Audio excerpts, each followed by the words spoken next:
Hi, and welcome to part 4 of the 2016 FBR Ops Series. Today's session is Councils, Committees, and Advocates, Best Practices for Leveraging Franchisee Input and Rolling Out Changes. We have 3 more excellent panelists with us today. First, there's Shannon Wilburn, CEO and co-founder of Just Between Friends, and John Francis, founder and president of Twin State Development. John is a franchise consultant and also a former franchisee and franchisor. And John Covilli, the Senior Vice President of Dale Carnegie Training. Welcome, panelists. And once again, I want to introduce and hand the microphone over to FBR's President and COO, Michelle Rowan, and she will lead us in today's session. Thank you, Mike. So I just want to encourage everyone to use the chat feature. We had a ton of questions on the last session, and I think we were able to get to all of them. So definitely throw your questions out, and if they're not worked into that immediate conversation, we'll hit them at the end. But I'm so excited to talk about this topic. Number one, I think that there's always a lot of questions around it. But also, I think it's great. We have Shannon, and I would love when you guys first talk to maybe just do a 30-second more in-depth kind of intro than we gave you. But Shannon's from a smaller, newer system. John Cavilli is from a larger, older brand that's more well-known. And John Francis, as Mike mentioned, has been on the franchisor side, but also is helping franchise systems get franchise advisory council set up the right way. He's doing peer groups, so there's a lot of knowledge, and he's also worked for franchisors that he's been part of the franchisee system for, so he's got lots of knowledge as well. And we don't have a shy panelist in the group, so there'll be lots of conversation, I know. So we started with some of our data from the survey again, and what we have here is the red is our top 20 brands versus our overall benchmark across all the franchises we've surveyed in the last year. These questions come from the leadership and the core value sections of our survey. And you can see that the top brands are definitely outperforming in all of these areas. Most importantly, I think, and driving this discussion, and that first one that has the largest impact is the biggest variance, 23% higher in franchisees being involved in important company decisions. So I want to clarify that does not mean that they're making the decisions, but they feel like they know what's going on or they know why decisions are being made. And I think that's really important, and I think that councils and advisory councils can really help drive that feeling and that relationship home. So I'm going to ask Mike to throw up a poll question that you guys can answer as we start talking.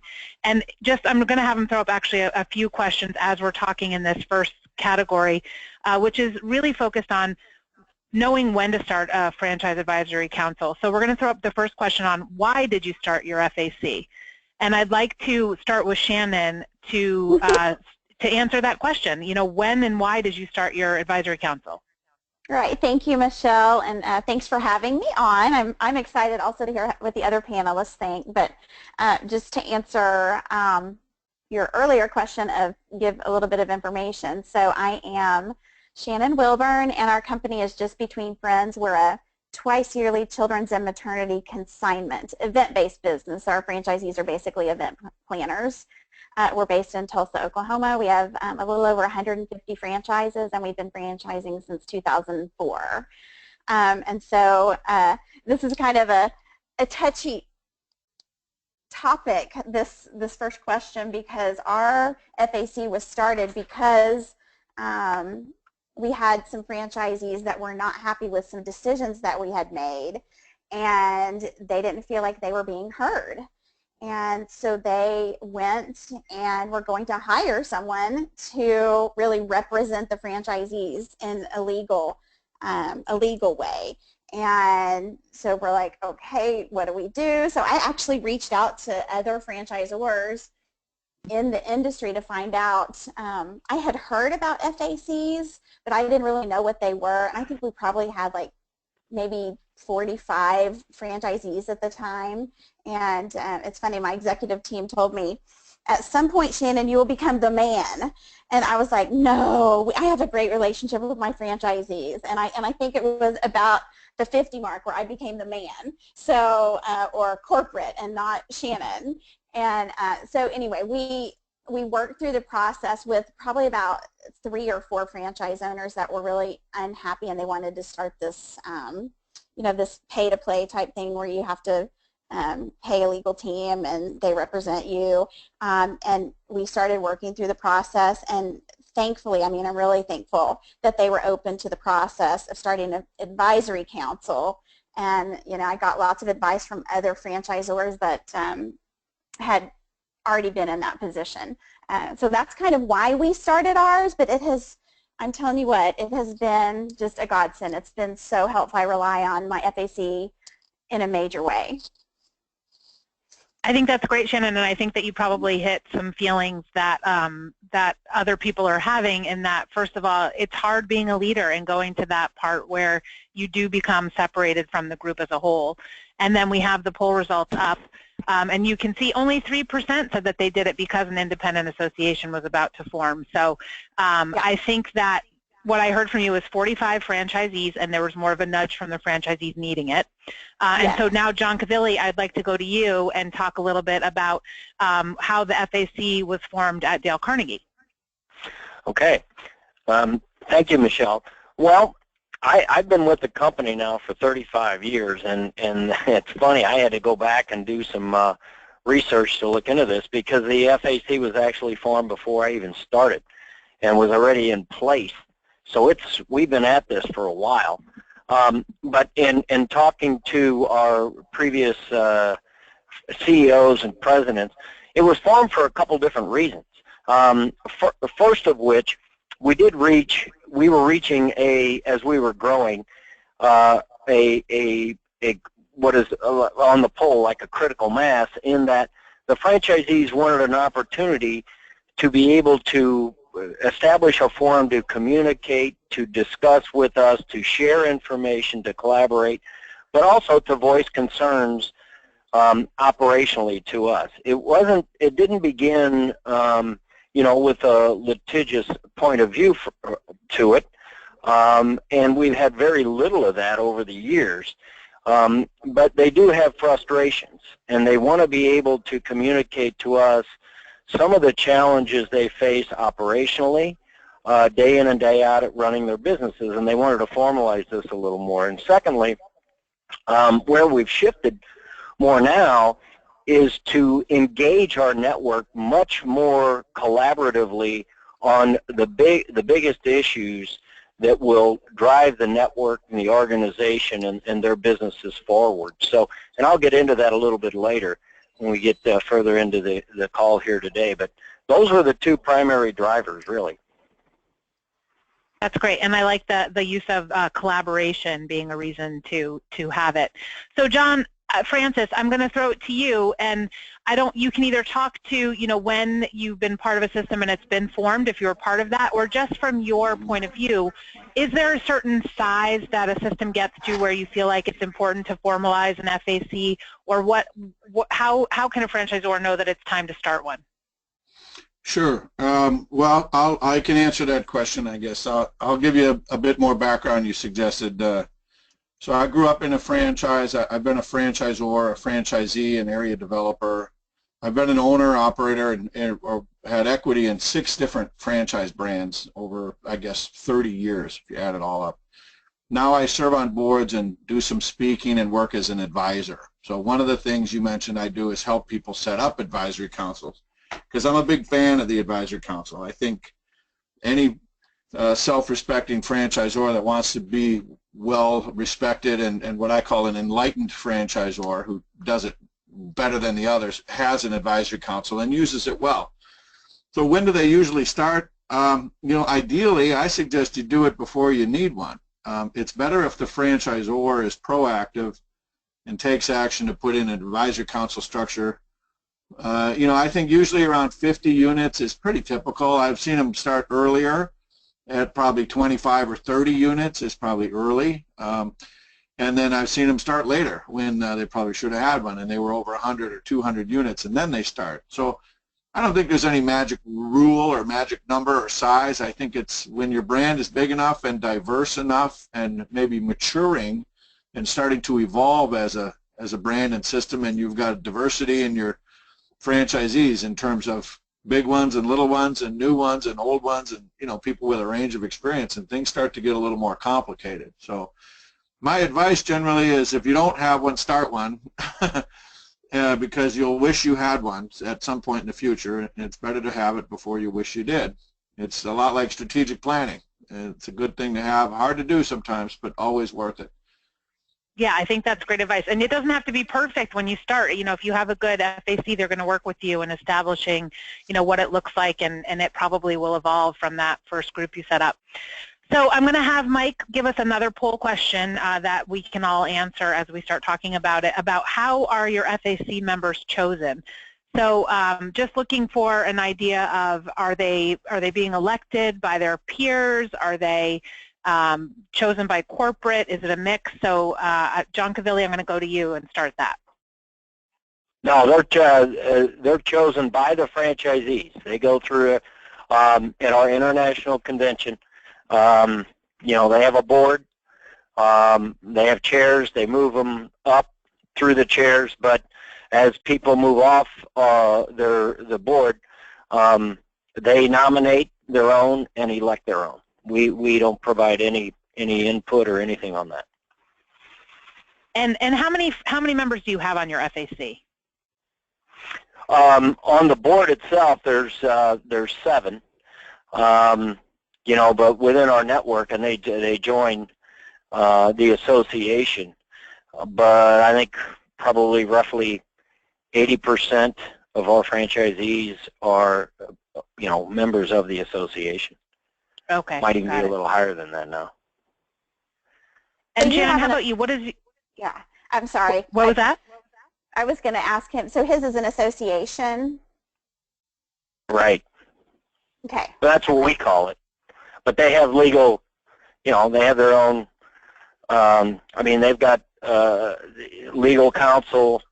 They have their own guidelines and bylaws, and we have regular meetings with them, and okay. So it's a formalized process. Okay, yep. And ours is very different. It's very different. So we do have guidelines for ours, and I can just kind of go through some of the stuff that we kind of put out there for our initial FAC we appointed. And then after that, when they roll off and positions become available, we let the region nominate. And so, like, you know, the Western region isn't going to nominate the rep in the Eastern region. So we kind of say they have to own their business for a couple of years. They have to volunteer willingly for the benefit of the franchise system. They have to attend our conference. So our conference isn't mandatory, but for our FAC it is. And I can talk a little bit about that as well. But they have to be in compliance with brand standards and be in good standing. And they have to be able to make a 3-year commitment to the position. So ours are 3-year with they can do one other 3-year term. But we also put out, Michelle, we put out qualities to consider when someone's nominating. And I don't know if this is good advice or not. I don't know if anyone ever told me to do this, but I was just like, well, I know the type of person that, I should say what I think I know what type of person that I wanted. And so these are some of the characteristics, that someone who sees the needs of the entire franchise system versus individual needs. Someone who's a good communicator, keeps confidences, shows care and concern for fellow owners. And I can send you all these nomination guidelines. Michelle, you want to share them? But yeah, I think that would be great. That would be helpful for people to see. Okay. Someone who shows we have similar thing. I would add to that. Similar, just like Shannon. I mean, they have bylaws, guidelines. They go through a formalized process there.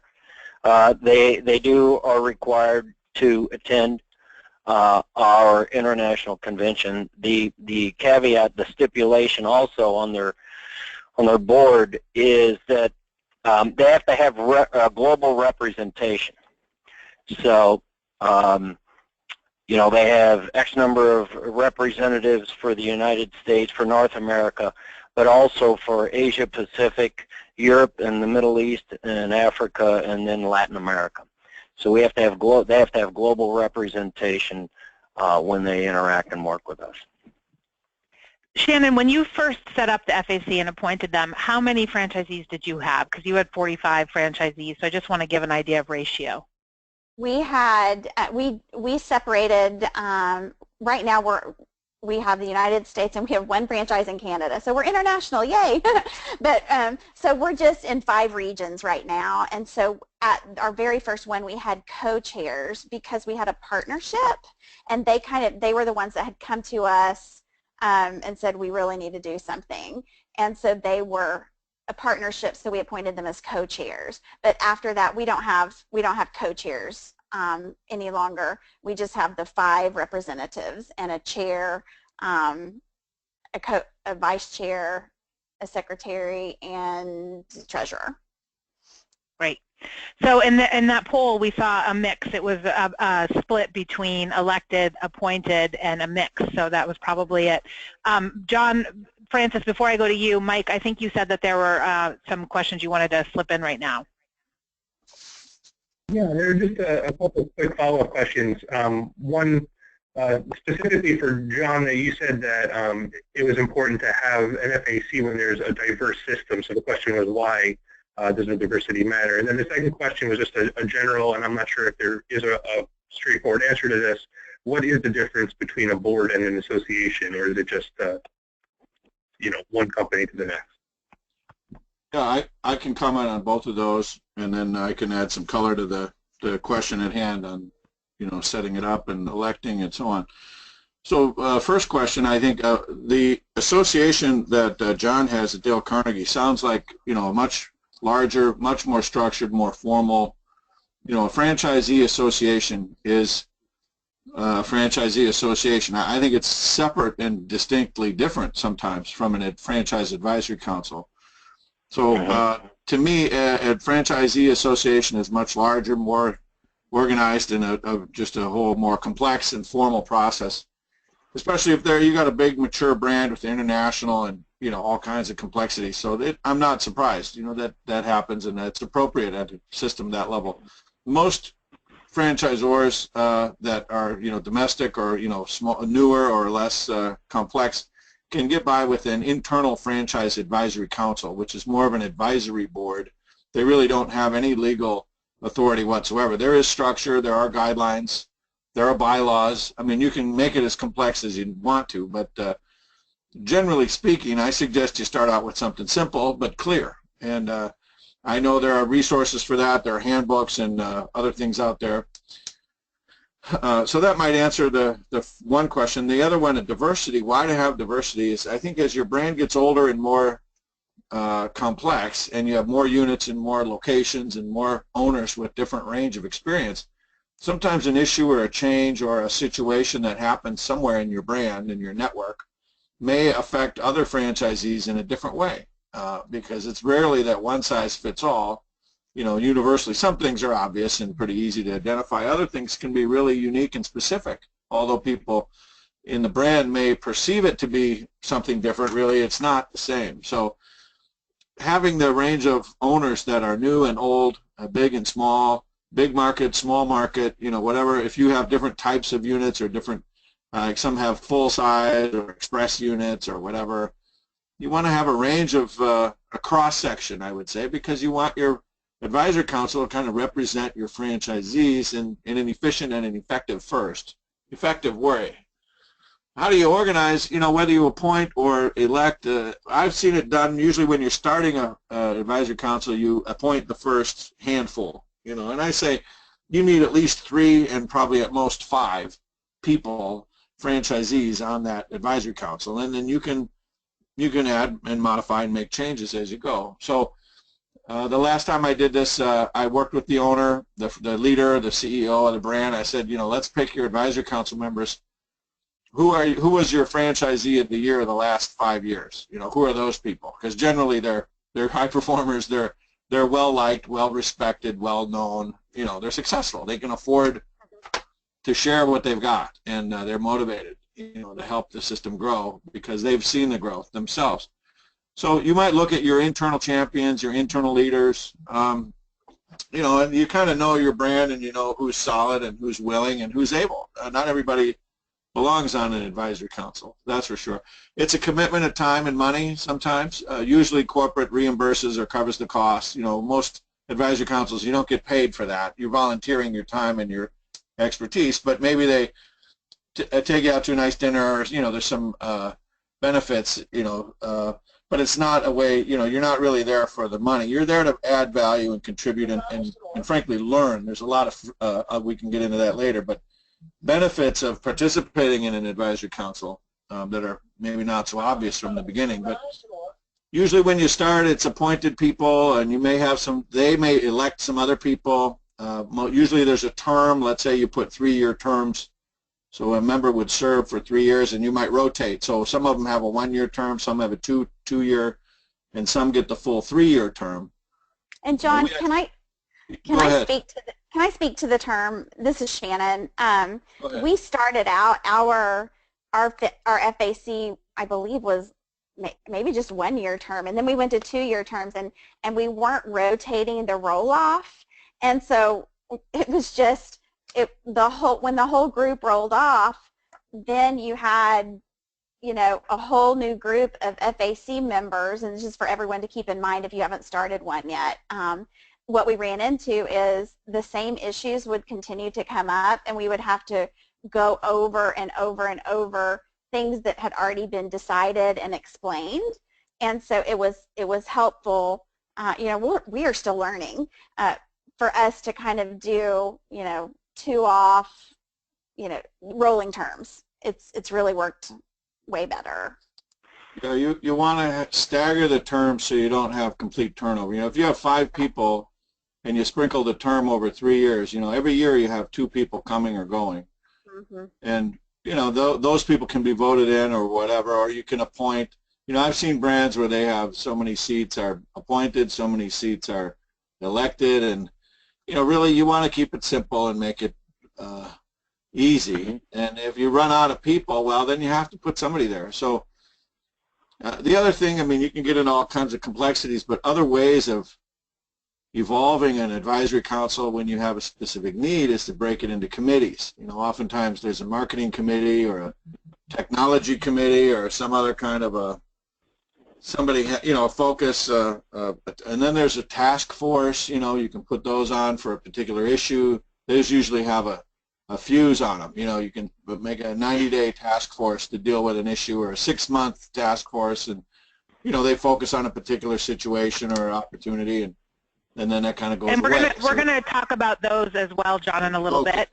But John Cavilli, I want to ask you too, what are your term lengths? And then I want you to go into, you had mentioned that your FAC has to attend your international conference, but how often is your FAC meeting, and what's the split of virtual versus an in-person meeting? Yeah, okay. Thanks, Michelle. Yeah, 2 years, and just like John just mentioned, those do rotate. Okay, so that we're not exiting you know, they're not exiting everybody at once, and then you have that gap. So it's typically 2 terms. 2 years is how they do that. They meet, and our senior management team meets at least in a formalized way, at least twice a year, sometimes more. And then we meet once at our international convention, once at our owners meeting or our regional conferences. So sometimes those are that we'll have a meeting at our international. If they're having a meeting in Europe or the Middle East, you know, we might have representation there. The FAC itself gets together virtually. I believe they're on every 2 weeks to go over things, and I might be a little bit more involved right now because we're in the middle of a new franchise agreement, which we're working on collaboratively with them. That's one of the outcomes of this. And then, but they meet and conference their board and with our team also on a monthly basis. So there's a regular and consistent process, plus any other informal conversations that go on. And that is a commitment, absolutely. So Shannon, how often and how is your FAC meeting? So we try to meet quarterly, and it does happen most quarters, and they're not really set dates, so we use just a simple doodle invite where we say, okay, here's some available times, and we try to get it where all the 5 regions and myself can be on the call. And I will say, Michelle, that I am not on every call with the FAC, and that was just an internal decision on my part, because sometimes they need to work through some things on their own before they bring it to me, and I don't feel like I have to be on every call, and I can give you more information about that if you want more, but quarterly and as needed. So if we have a burning issue that comes up, I'll send out an email to my team and say, you know, hey, we probably should meet about this in the next week or 2, and, you know, here's some times that are available. And then we also meet at our annual conference for breakfast one of the mornings. Great. And it's so all, I think it's what all we're gonna, virtual, sorry. It's all okay, conference calls. Yeah. Mm-hmm. Okay. So I think that I have one more question for you guys that came from the audience, and I think it's I'd love to hear you all weigh in, but what are your thoughts on including, you know, John Francis had mentioned in using your star performers because they have a good reputation, they're well known. What are your thoughts on including a mediocre franchisee or a lower performing one as a way to try and engage them again in the brand? Have you guys done that, or are you open to that, or do you think it's a bad idea? So John Francis, you want to start with that? Yeah, sure, I can start with that. I think it depends on what the situation is, where you're starting. Where and when are you starting? If you're starting with a contentious issue, and I've seen that, you know, where something comes up and there's trouble brewing and you can sense it, you want to get ahead of it. So you put those people, or someone that group respects and will feel represented, you include those people because you want their opinion and their point of view from the beginning. It's important to address it. If you are starting an advisory council when it's calm and easy, which is obviously a lot easier and more fun, you start it when you don't need it, but you want to have it because there's lots of benefits. So then you would kind of pick your range of people. What I've seen is, you know, the mediocre performers sometimes get inspired by what they learn and see at the advisory council because, you know, you learn and see what other people are doing and how things really are. You know, it's an eye-opening experience for the franchisees, usually in a lot of different ways. So having a range of operators is good. You know, that diversity is important, but you know, again, it kind of depends on what you want to do and what issues you're dealing with. But, you know, I think every franchisor knows their people and knows kind of who's going to get along and who's going to create trouble. And, you know, a little bit of dissension and what I call healthy tension is normal and helpful. But it has to be facilitated, it has to be managed, especially in the beginning. I've seen franchise advisory councils get out of control, and I've actually seen fist fights, if you can believe that, at a meeting. Wow. Goodness. It's just ridiculous. Wow. But I mean, I was the guy holding the other guy down. You know, so it's seen that insanity. So people get worked up. You know, so you want to be careful with it. But I don't know. Does that answer your question? Yeah, no, I think that's good. And I think it's hard to be unengaged when you're quarterly talking to other franchisees. So it is a good way to at least get them involved. So Shannon, what are your thoughts? I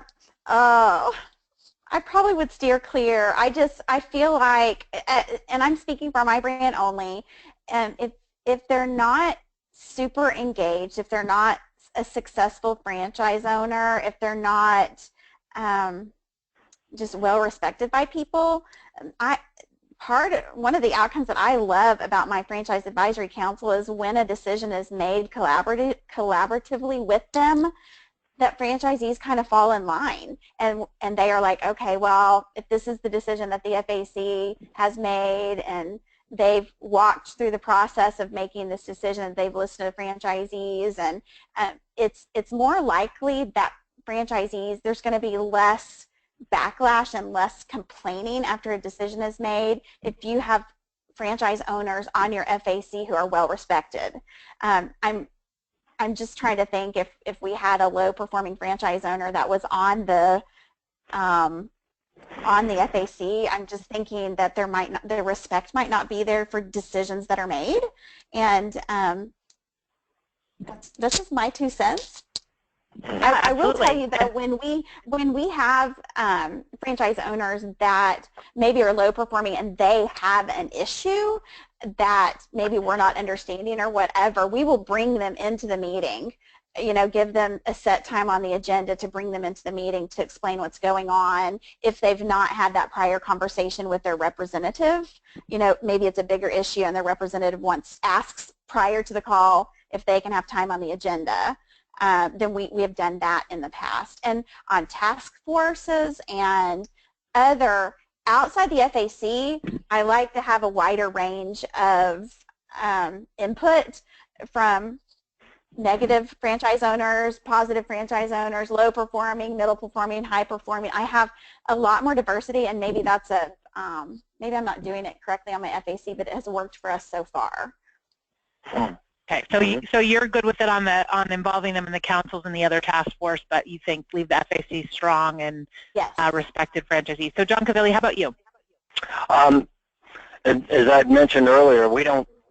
They nominate and elect their own, but they do, just like John Francis had mentioned earlier.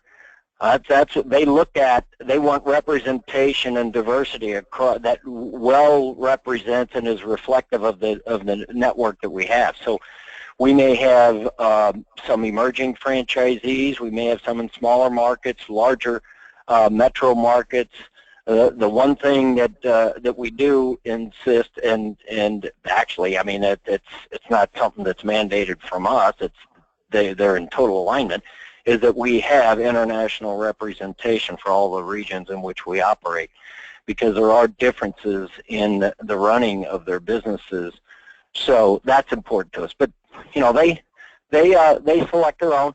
When we get into task force, like Shannon mentioned, or other committees, to really work or drill deeper into other issues or opportunities, then we will communicate back and forth with their board and with our team, just to say, hey, who would be good representatives? And in many cases, it might be somebody that's particularly outspoken on a particular topic or issue, or somebody from their background has a more in-depth level of expertise or knowledge or experience at something. So, you know, we really seek to engage the best people together that we can when we're dealing with an issue. Awesome. So I'm going to stay with you, John Covilli, and we're going to move into, you know, how do you really engage your FAC, and how do you solicit feedback from them, and how do they solicit feedback from the franchisees? So Shannon had mentioned she is not on those FAC meetings because, as a conscious choice, because she wants them to kind of get through their agenda. So Shannon, when we come to you, I'm going to ask. Sorry. Yeah. Okay. What was that? Yeah. So I'm going to ask you kind of how you connect with them. But John, do you have someone from the corporate office involved with the FAC meetings? And what are the channels that that you use to get feedback from the franchisees to the FAC, and then from the FAC to your team? Sure. Their meetings are separate. Occasionally they may ask somebody on our team to maybe be a part of their meetings, and again, those are virtually, to, you know, on a particular area to bring an update or whatever. But those are generally separate. We have our regular meetings as a senior management team, and then what typically happens back and forth is regular updates from maybe our president and CEO and their president of their board. And so those meetings are scheduled, you know, frequently. Now, in addition to that, though, we get invited to their meetings. They typically twice a year come together. It's a couple days that they meet. It's generally around one of our big events, and then they invite all of our senior management in to be a part of that meeting, or part of that meeting anyway. And then they go on with the rest of you know, their agenda once you know we've and they formalize an agenda. So we come in, we discuss some of those issues, but it's an ongoing dialogue back and forth between the two. And then there's How do we stay in touch? We survey them. We do pulse surveys. Communication from, we send joint communications out from our senior management team and their board on issues. We do webinars. We do town hall meetings at these at our bigger events where franchisees and equity partners are involved. We bring them up to date on that. Our CEO will send out updates to them, or we do surveys. We just had ours done by you guys, Michelle, a franchise business review. We share all of that data with them, and then we collaborate around the good things that are happening and recognize those successes, but we also form teams to address some of the pain points and the issues that are where we score the lowest in order to tackle some of these issues together. So there's a lot of interaction and communication that goes on. And do your franchisees have a particular FAC member that they are in communication with, or how do they get their feedback to the FAC? Yeah, we match up. We have like partners. So our senior management team with a particular of the franchise FAC, and so those individuals are back and forth all the time. When we do, we also have what we call implementation teams that we form collaboratively that have equal representation from us and our franchisees, and those are all around all of our strategic initiatives so that we can work together to help drive those initiatives through the network. And those are subcommittees, our task force, if you will, that are assigned a very specific area to improve in the business. And those meetings are going on a regular basis as well. Those are typically done at least monthly. And then at our more formal meetings, each of those implementation teams, there's a joint presentation by our senior management team and our franchisee who co-chairs that team, to all the attendees. So there's an update there. Great. And Shannon, I'll go to you. Sure. So ours is a lot less complicated. It is. I feel like it's really easy. So Michelle, when we put together our FAC, one thing that I wanted our FAC to really be in charge of is solution finding. And so when there is an issue, when there's an issue that comes up within the franchise system, if it's an issue between one franchisee and another, that doesn't get bubbled up to the FAC. I mean, let's be adults and let's have a conversation and work it out between the two of us. So if it's a, hey, franchisee A isn't working well with franchisee B, you guys get together and y'all talk about it. This isn't something that the FAC needs to discuss. But if it is something that affects, more than half the franchise system or more than a third of the franchise system, pick the number, then, okay, we probably need to discuss it. And I didn't mean that I don't attend all of the FAC meetings. I attend most of them. But if the FAC is going, I don't feel like I don't get defensive if they need to have a meeting without me, because I feel like, okay, part of their job as signing on to be an FAC representative is to help find solutions. And I tell them, I said, if I had all the answers and had everything figured out, then we wouldn't be having any issues. And so there are going to be issues, and if I knew how to solve it, I would have already done it. And so if there's an issue, when you bubble up something and want to put it on the agenda, it needs to have a thought process before, and if you guys need to get together and talk about it prior to the meeting, get together and talk about it prior to the meeting. But I don't want the FAC calls to become complaining grounds for FACs. Yeah, you really want to keep them productive. Yes, and so people have to do. Yeah, what we require is if a franchise owner wants to put something on the agenda for the FAC to talk about, they have to fill out a consent agenda. And I will tell you, it doesn't, franchise owners don't love this, but I will tell you, we get more done when we have franchisees that have done this. So let's say there's an issue. They want, I can't even think of a good example, but they don't like how we're doing something, and they want it changed, and so they give us an idea. Well, ideas are a dime a dozen, and thinking through the execution of the idea is the hard part, and so we send them, because they have to get the consent agenda off of our intranet, and they have to answer 10 questions. So what's the topic for discussion? Why does it need to be discussed? Who needs to be involved in the decision-making process?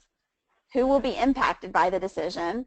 What are the pluses? What are the minuses? What are the resources required? Because, you know, hey, if you think that doing A is going to, you know, make all of the franchises businesses just wonderful, but it's going to cost $1 million and we don't have $1 million, then, okay, tell us how we're going to, and then it asks for their proposed recommendation, their timeline involved, and action steps required. So they really have to think through the process before it gets to the FAC.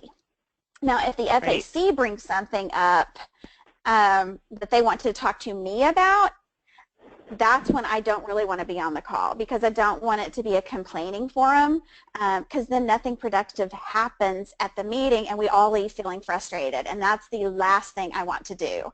I want these calls to be upbeat. I want my Franchise Advisory Council to feel very valued, and I want them to think that I'm listening to them. I really do put a lot of value in what they say, because they are representing their peers.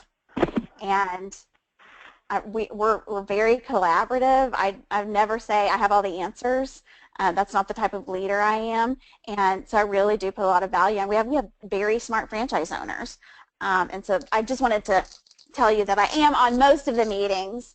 But if they need to get together to solution find before they get me on the meeting, that's typically best if they can do that. And then they can also, they can be more open and honest and share their frustrations, and then I don't have to hear it. So that's good. Yeah. So John Francis, how about anything from you that you feel like that hasn't been discussed, or best practices for making sure that your franchisees know who to connect with, or how to connect, what the process is to get a topic on the radar of the FAC, and also to the other side, FAC and corporate team collaborating. Do you feel like someone from corporate should be involved in those weekly meetings, or just seeing the agenda or discussing the outcomes? What are your thoughts on that? Yeah, well, I think there's no one right answer. It depends on, you know, the culture of the organization, and I would say the temperature of the issues that you're dealing with.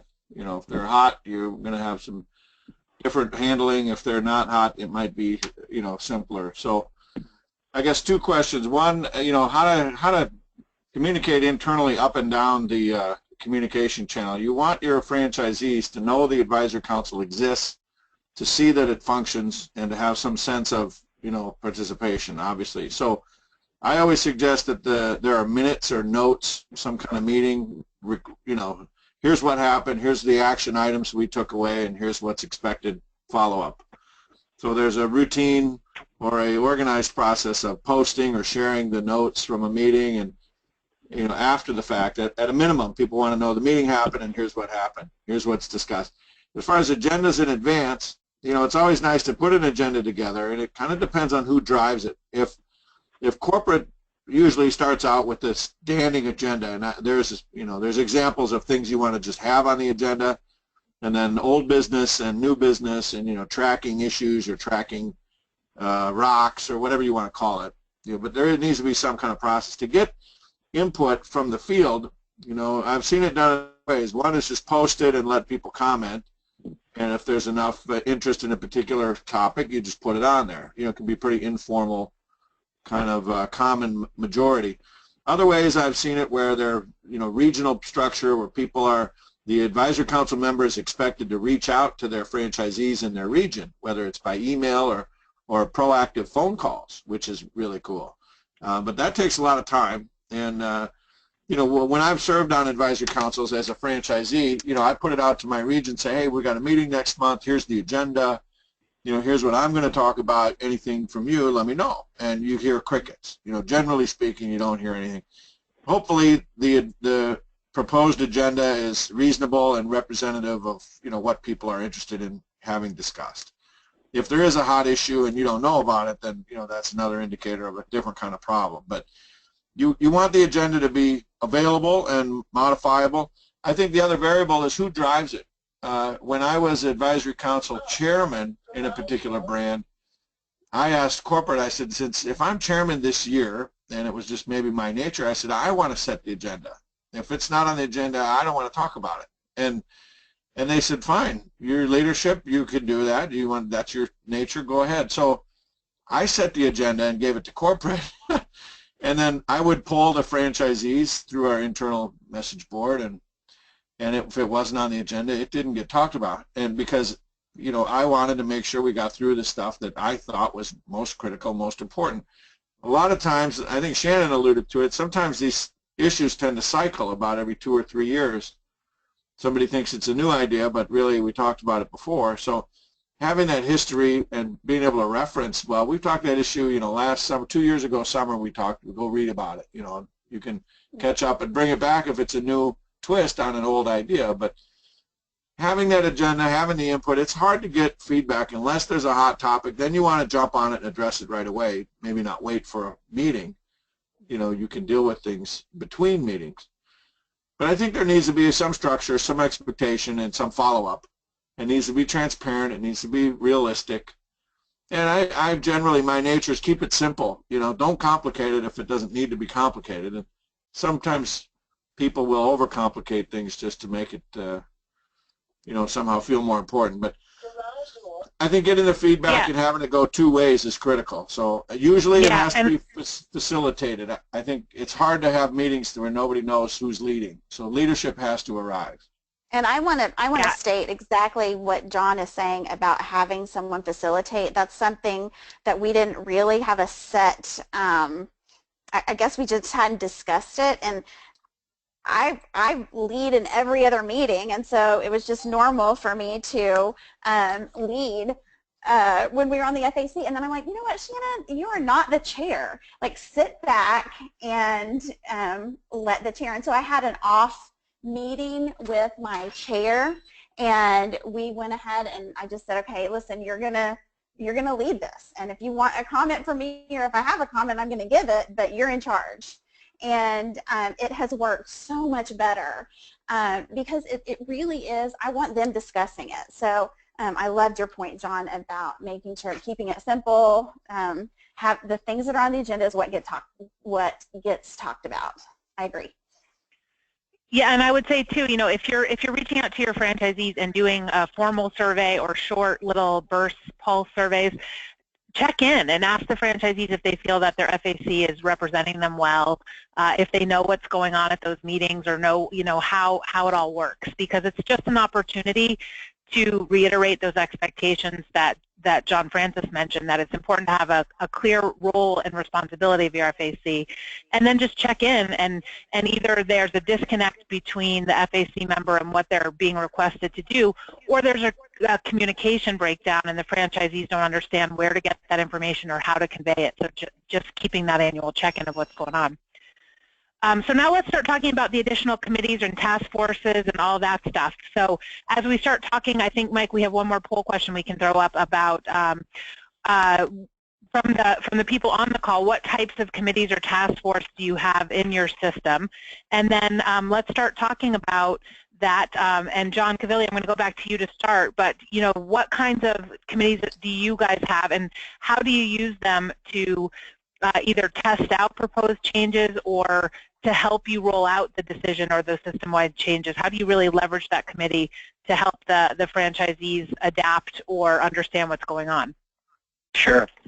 I mentioned earlier that we have 5 focal points and 5 areas in our plan that we're particularly paying attention to throughout the organization right now. So one of the things that we do is we call them implementation teams, because the idea behind that is that we want these teams to be put together in a way that they're action oriented and that they collaborate and come up with new and innovative and creative ideas on how to help us collectively execute some of these things. So those are linked to each one of our 5 drivers, you know, in the organization. And those, now underneath that also, we may have a particular area of need.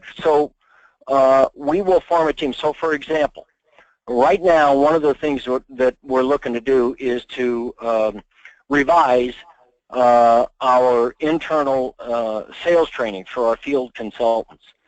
So we've assigned a team there and the franchisees nominate, you know, who they think would be good. And we have our internal sales team that is responsible for putting this together. They collaborate and work on, you know, the content and the way this would be put together, how it could be rolled out. And so we will address that, because when these are matters that go network-wide, you know, we need input on that, and we also get much better commitment buy-in every time we do that. So, and then the particular ones around our 5 drivers of our strategic plan, those committees and teams are much more formalized, and they have regular reporting and you know, communication flow and updates to the network as we go forward. So that's a little bit in terms of how we might formalize these. But if there are other issues that are more than just a rock in the shoe that are really becoming a bigger problem, then those typically will bubble up from the network, and then you know, we discuss that and form a team to execute. They can make recommendations too, by the way. So when we get around to budget items, these teams may say, hey, in order to improve an IT issue that we're facing, we're recommending this, this, or this. And then those get recommended to our management team. We go into budget cycles. You know, a lot of those resources and investments are made based upon these teams. So I think people enjoy being a part of that in the network, because they know that action's being taken, and they know that it's not just to give input, it's to really come up with solutions that are going to be executed, that they can feel like they've had a very important part in making it happen. Yeah, I think that's a great way to also have franchisees feel like they are involved in those company decisions that we mentioned, and as long as they're communicating that out, I think that other franchisees will understand that all the franchisees are involved. So the poll question is not multiple choice, so I messed that up. You can use the chat feature if you have, you know, there's very common, I think, technology committees, marketing, anything that you have that you feel like is a unique task force or committee. If you want to chat that in, we'll capture that to give you guys as well. So you can use the chat feature. We'll just keep going. So John Francis, how about you started talking about the committees and the task forces a little bit earlier, and I'd love for you to elaborate on that, just how to make the most of them to really help drive the change or the direction that the brand's going in. Yeah, well, you know, you want to make efficient and effective use of your time together.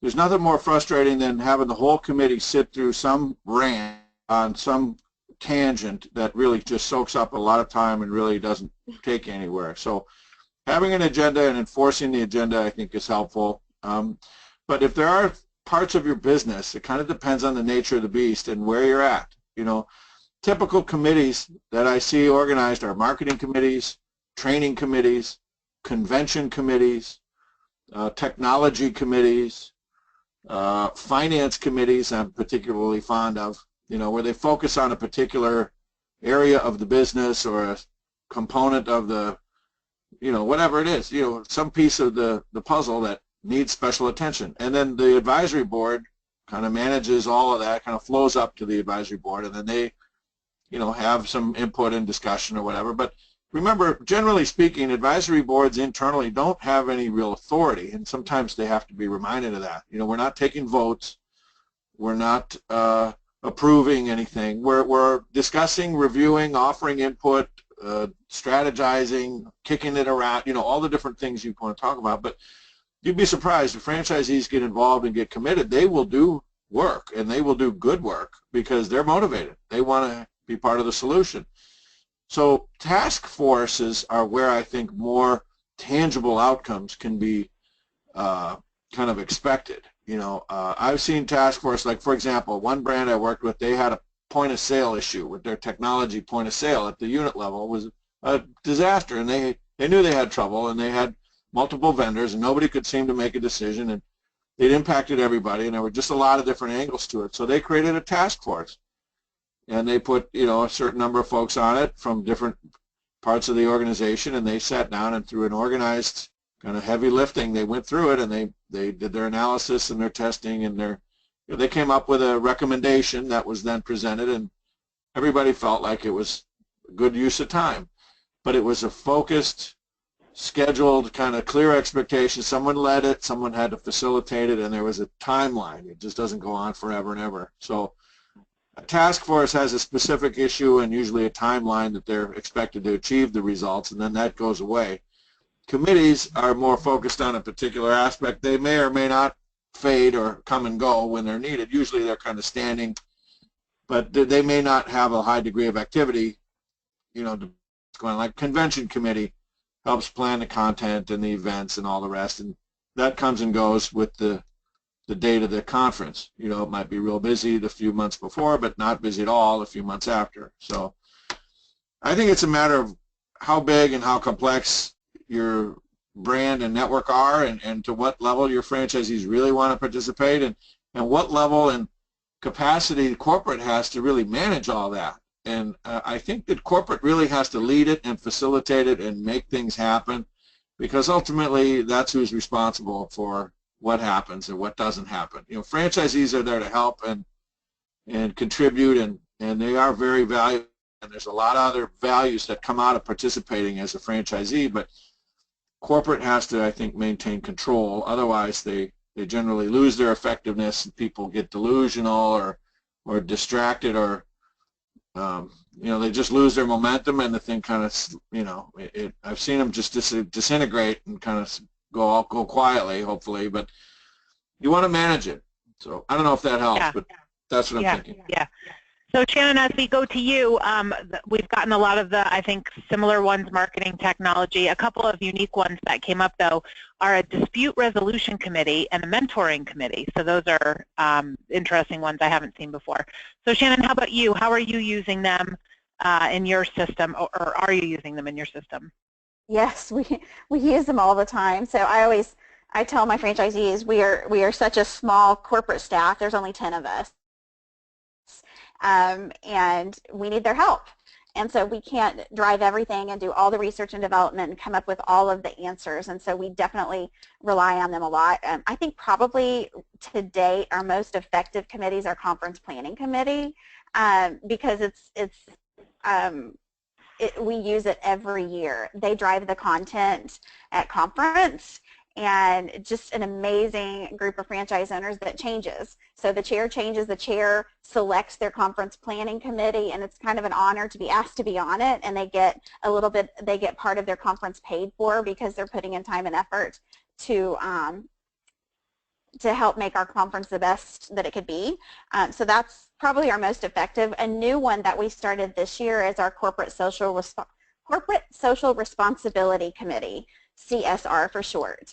And we use that committee. We do lots of you know, nonprofit work. It's part of our culture and kind of part of our concept. But we weren't doing a great job sharing that, and we weren't doing a great job from a corporate perspective of pushing that. And I wanted that to kind of be an initiative we had this year, and so I formed a Corporate Social Responsibility Committee and just asked people to volunteer, and it has been so fun to see the people that are just as excited about it as I am, and, you know, put someone in charge of we're going to have a community impact award this year at conference. We're doing some corporate social responsibility videos that are going out to our customers, and so that's been fun. And then another one, we have some franchise owners that are in areas with high diversity, and so this one task force is called our Hispanic Marketing Task Force because they didn't really feel like we were doing a lot at the corporate level to help them in the community where they needed to do some Hispanic marketing, and so they put together a task force to kind of figure out some solutions for those particular franchises that were having that issue. And of course we do the marketing task force, technology task force, you know, and others. I had not heard of the dispute resolution committee, but that's a great idea. It's really a great idea. Yeah, formalize. They have to formalize their dispute before it's resolved. Make them go through all the paperwork. Yeah. So let's talk about how you use the FAC or these committees to help roll out change and get buy-in from the franchisees. So it sounds like you both, and John Francis, it sounds like you also agree that these groups can be really helpful in getting things done, that they seem to be more deadline-driven or task-driven. So how do you use them to help roll out the change or the initiatives that you're proposing, or how do you use them in addition to helping with pushback you might get from franchisees as you roll things out? So Shannon, I'll have you just start with that. Sure. Definitely think it's a great idea, as I've mentioned earlier on the call, that it's a great idea to get buy-in from your FAC. And quite frankly, this is just my opinion, but if you don't have buy-in from your FAC, then that's an indicator that's going to be an issue. And if your culture is very much into franchisee satisfaction, and that matters to you, which I think it should matter to everyone, then you want your franchisees on board. And so if you can't convince your FAC that you need to do something, and this is case in point, we were wanting to roll out, and I apologize, y'all are going to hear my Great Dane barking because I am working from home. So anyway, this is one of my employees coming. Now I've lost my train of thought. I was going to say I was wanting to roll out a profitability initiative, because that is one of the areas where we rank below a 4 on our franchise business review survey, and so it's a big deal to me. I want my franchisees to feel like they're doing well, and so in my mind I've come up with this great plan. This is how we're going to do it, and then I finally, probably too late in the stage, go to my FAC with it. And I want to steamroll it. I want to get it going. Here we go. Here's my plan. This is what I want to do. And what do you think? And I'm all excited about it. And then they are like, oh, Shannon, that is not going to happen. This is, you know, and they just kind of put a wet blanket on it. And so then I have to step back and say, okay, why are they putting a wet blanket on this? And go back and look at how am I going to communicate? What is the timeline? Basically listen to them.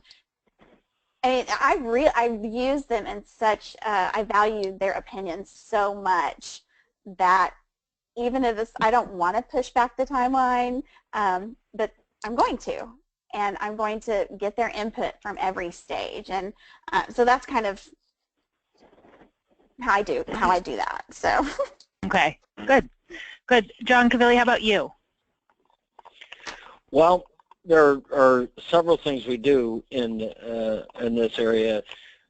Part of which, well, let me give an example of how we would go about doing something like this. One of our strategic objectives this year is to revitalize and elevate our products and our brand. So one of the things we did was we formed teams around the brand itself and products. 2 separate issues. So for example, we worked with we got our franchisees to nominate people that they thought would best represent them to be a part of our marketing team. And so they were actually a part of the beginning, from the very beginning, when we identified. We did some of the the grunt work initially to identify a company a brand company that we wanted to commission for our research. So we narrowed it down to about 4 or 5 of these and brought that team together. And they were part of, their input was important in terms of the selection of who was going to work with us on this brand. Now so that decision was made, but they became part of everything that happened throughout that entire process. The research that was done, the meetings that were held, the strategies that were being laid out, and they became part of the communication flow. So there would be joint webinars between our chief branding officer as well as the co-chair from the Franchise Association, and we would roll, we would roll these webinars and update the network all the way through, and if we had more formalized meetings, presentations were made. So they were kept informed all along the way, and as well as timelines and the different phases and when different things would be implemented and executed. On the product side, for example, we would actually ask their input to nominate or to come up with early adopters.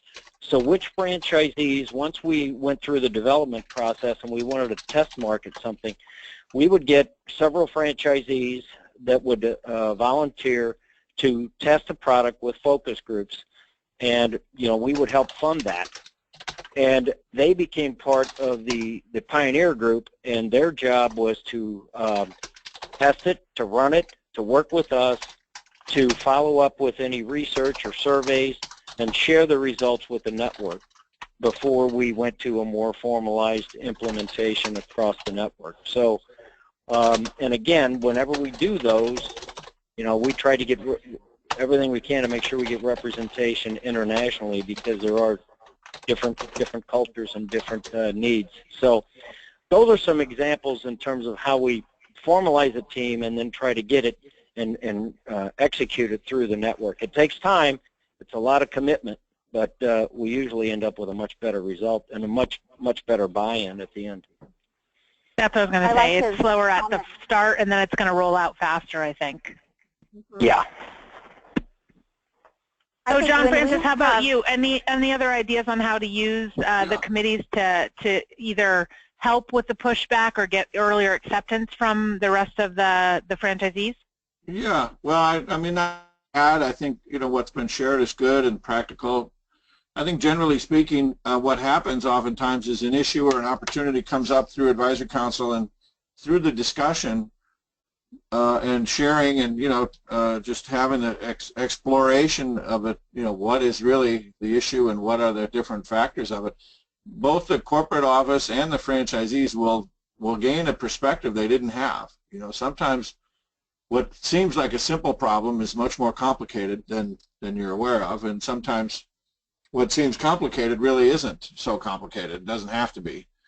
So I think sharing and getting that perspective in advance, and I've seen systems used like almost like a decision tree process, or almost like a RFP, like a request for proposal. Like, here's the issue. Let's break it down into its parts. Let's identify what it is. What's the solution? Where's what is the process? What do we expect? Set some goals, and yeah, I think having the franchisees involved really, again, it pays off in so many different ways. It not only do you usually come up with a better solution that is easier to implement and sometimes less expensive to implement, but also you get that collaboration and alignment all the way through. So there's mutual respect that's developed and a really mutual understanding. Franchising, everybody I think knows, is best done when everybody wins, right? The interdependency of franchisor and franchisee and suppliers.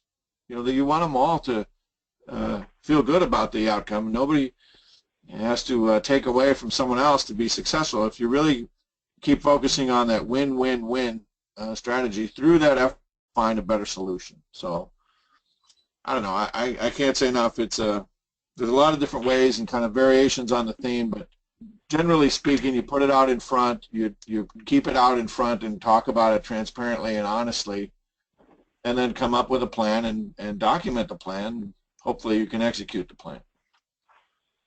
Great. And I think I'm going to throw one more question at you guys, and then we'll take questions from the audience to close. But John, Francis, I'll stay with you. So what's some good advice for systems as they grow? So as you get bigger, the franchisees aren't going to have as much direct contact with the founder or with the leader of the brand as it continues to grow. So what's a good practice to just make sure that everyone's feeling connected and heard as you grow? Is it more members on the FAC? Is it more committees? Or are there other things you can do to really keep everybody engaged?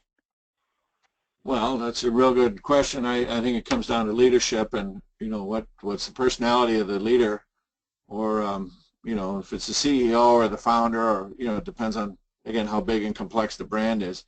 Well, advice I just gave to one of my clients, and we're talking about his situation, and he's adding some infrastructure and management levels, kind of like that Dilbert cartoon that started.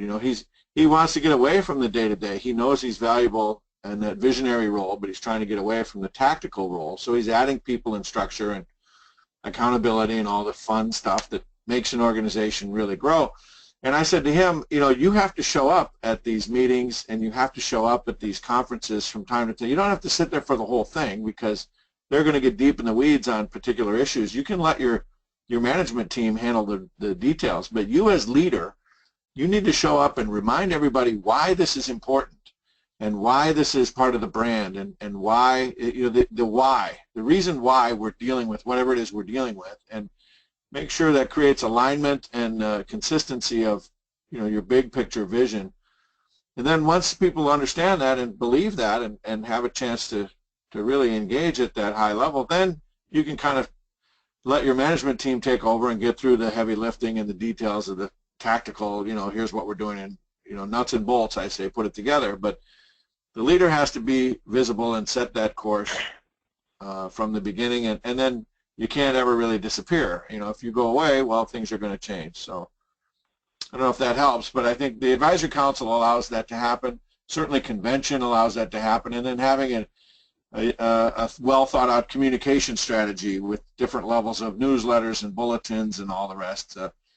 You want to have some structure and strategy behind all of that. Otherwise, it just becomes a lot of noise, and franchisees will tune it out because they're too busy. So there are a lot of different components that go into it, but I think advisory council and committees and using them effectively is a great opportunity to build that cohesion and consistency of alignment with values, and that has to start at the top.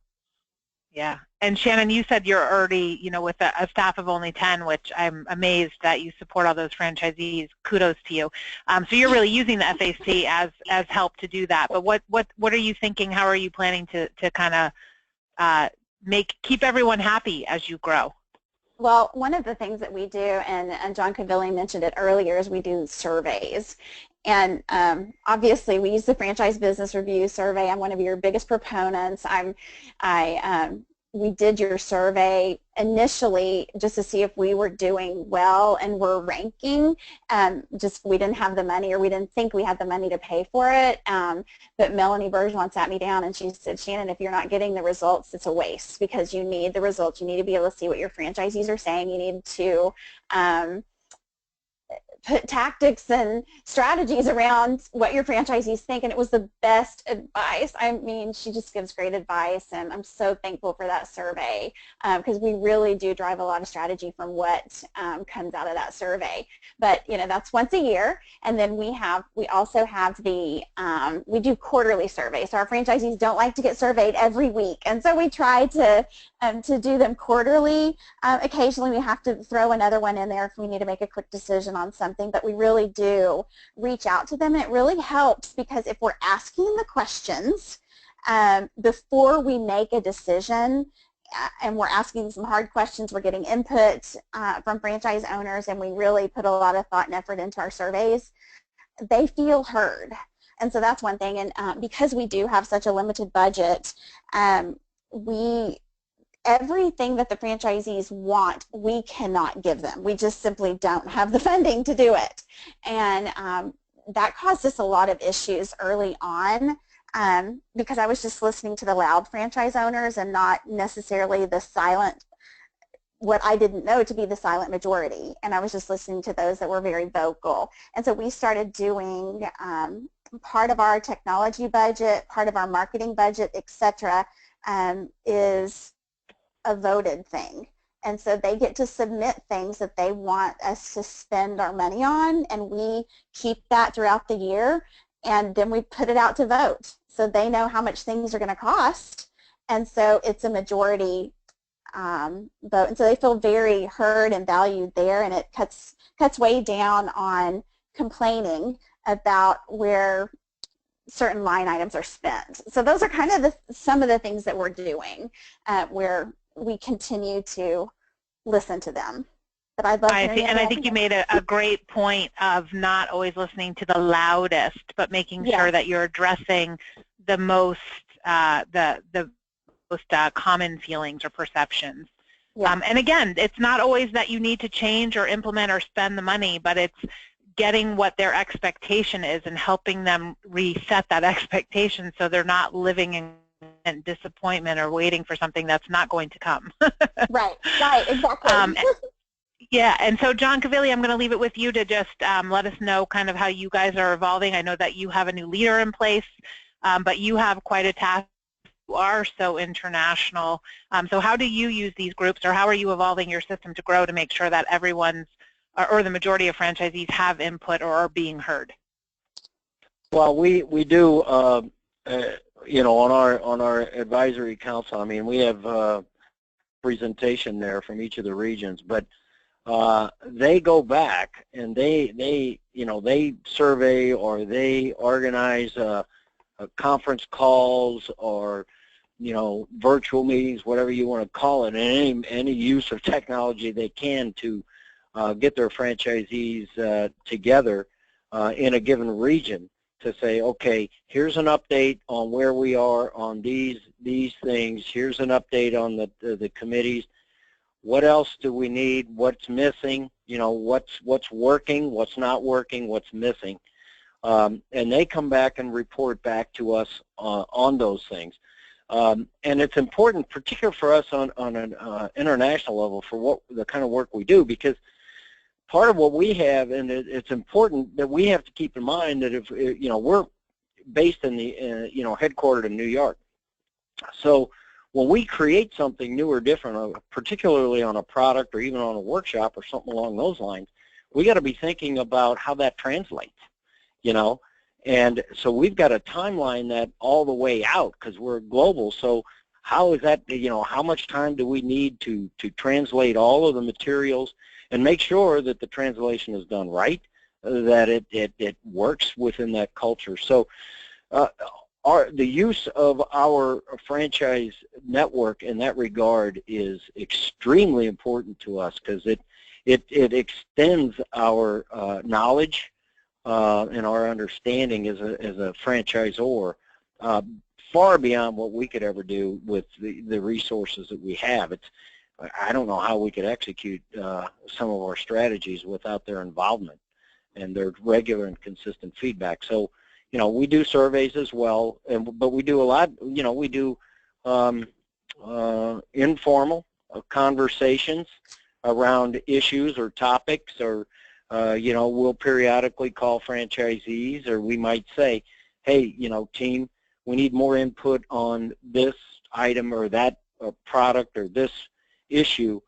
So, you know, we'll ask the council or our management team and our field team to reach out and to, you know, come back with direct feedback to us at a set date.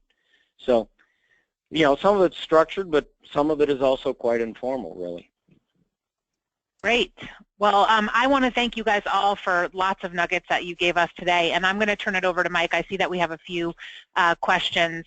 So, Mike, if you want to try and get through those with the time we have left. Yes, absolutely. We do have a few to get to, so I'll jump right in. And while this question is being answered, I'm going to throw up the link for the survey, excuse me, for the feedback survey for this webinar. So if you guys have a chance to just answer that quickly, we'd of course appreciate that. And I'll start, John, question for you.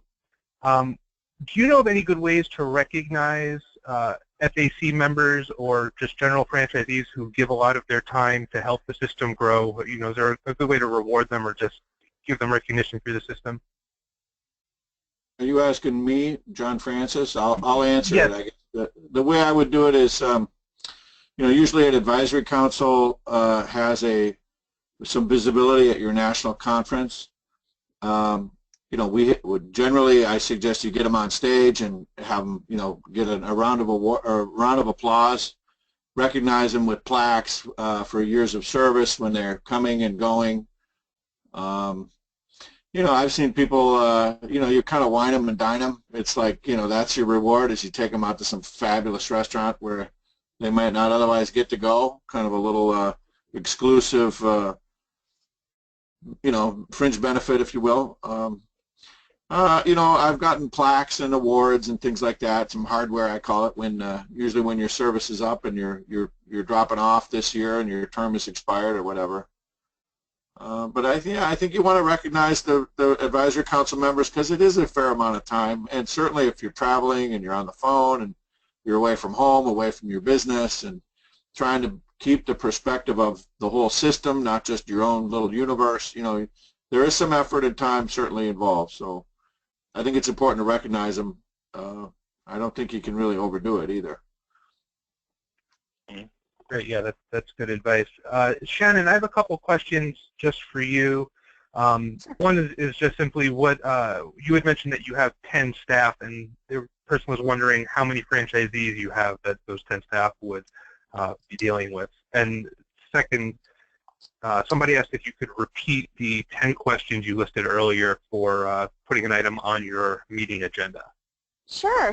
We have I think we actually have like 170 owners that own 150 franchises. So we have several partnerships and we have some multi-unit owners, but that's what our staff does. But our franchisees are event planners, so they're actually taking in revenue just 2 times annually. So we're not a 24/7 business.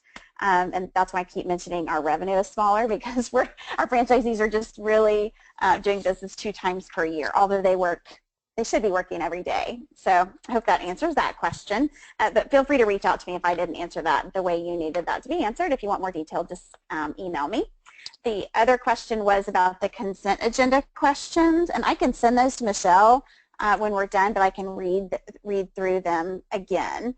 And one of my executive team members used to use this. It is a fabulous way to get your franchisees to think about what they're asking.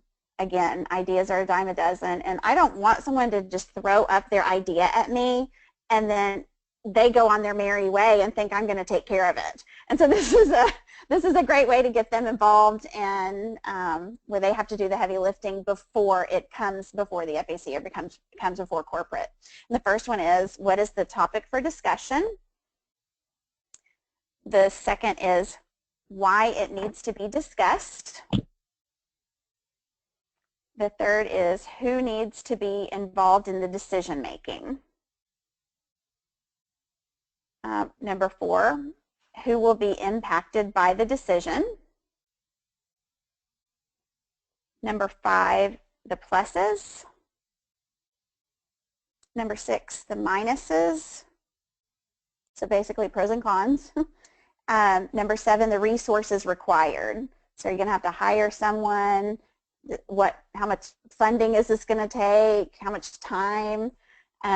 I like number 8. It's your proposed recommendation. So based on 1 through 7, what is your recommendation? How should we move forward? Okay. And number 9, what's the timeline? So think about the idea. Is this going to take 1 month? Is this going to take 6 months? Is this going to take 5 years? What's the timeline involved? And number 10, the action steps required. So they really have to think through all of those things before they present it to you. Great, thank you. I'm sure everybody appreciates that, and we were just chatting out those responses as you were naming them. So awesome.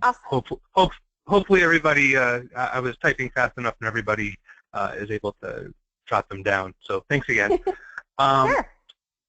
One question, and I'll send this out to the group, and John Cavilleri, let's start with you.